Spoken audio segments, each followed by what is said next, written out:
Isang pinagpalang araw sa inyong lahat. Tayo po ay magninilay sa salita ng Diyos, ang pinagmumulan ng awa at tawa ng ating buhay, ang salitawa. Today we are celebrating the feast day of Saint Louis Bertrand. Binabati ko po ng isang maligayang pagdiriwang ng kanilang kapistahan ang lahat ng mga parishioners ng Saint Louis Bertrand Parish sa Asingan, Pangasinan, sa pamumuno po ng kanilang kura paroko na si Reverend Father Antonio Reyes. Happy Fiesta po sa inyong lahat. Sa buhay natin mga kapatid, araw-araw gumagawa tayo ng pagpili. At kapag tayo ay pumipili, pinipili lang natin kung ano yung maganda, totoo at karapat-dapat para sa atin. Kung ano po yung makakatulong para sa atin o higit sa lahat, kung ano yung tunay na makakapagbigay ng kaligayahan sa atin. Subalit may mga pagkakataon na nakakapili tayo ng mali, ng hindi tama, sapagkat marahil hindi naging maganda yung desisyon natin, yung pagpili natin, o kaya naman tayo ay nalinlang sa kagandahan, sa panlabas, o kaya naman sa atraksyon na ibinibigay ng maling pinili natin. Kaya paano ba tayo pipili ng tama?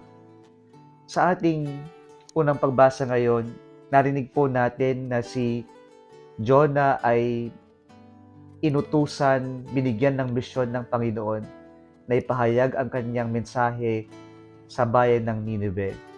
At tingnan po natin dito, nakinig ang mga tao ng Nineveh at maski ang hari nila na hindi kilala ang Diyos, nakinig at nagsisi, nagbagong buhay.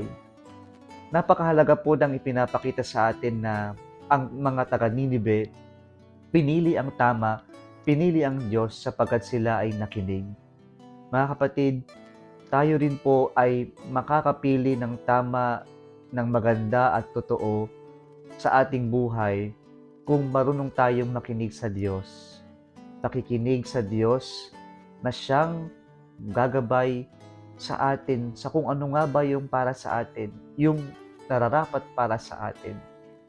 Yan po ang pinapakita ng ating unang pagbasa natin ngayon.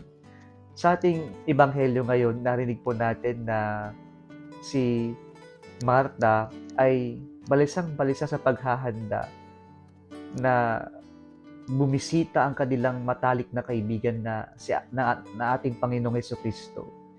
At nung maramdaman niya yung pagod na tila mag-isa niya, lumapit siya kay Jesus at tila nag-complain sapagkat ang kanyang kapatid na si Maria ay tila walang naiaambag, tila walang pakialam sa paghahanda.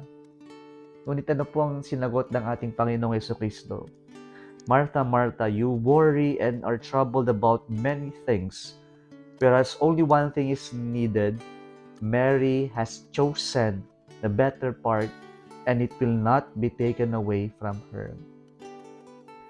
Sinabi ni Jesus na pinili ni Maria ang better part, and it will not be taken away from her. Why? Because Mary spent time listening to the Lord. Kaya po napakahalaga yung pagbababad ng tamang oras sa Panginoon. We can only listen to God when we spend quality time with the Lord. Yes, we have so many worries. We are so busy with our jobs or work or responsibilities in life. But let us not take this as an excuse, so much so that we fail to spend more time with the Lord. Na para bang wala na tayong oras na magbabad para sa Diyos.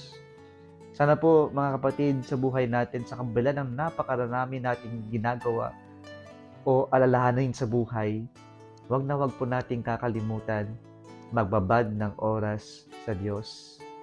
At kapag nagbabad tayo ng oras sa Diyos, nakakasiguro po ako, pipili at pipiliin natin kung hindi lang yung better part, but the best part for our life. Muli sa pinagpalang araw sa inyong lahat.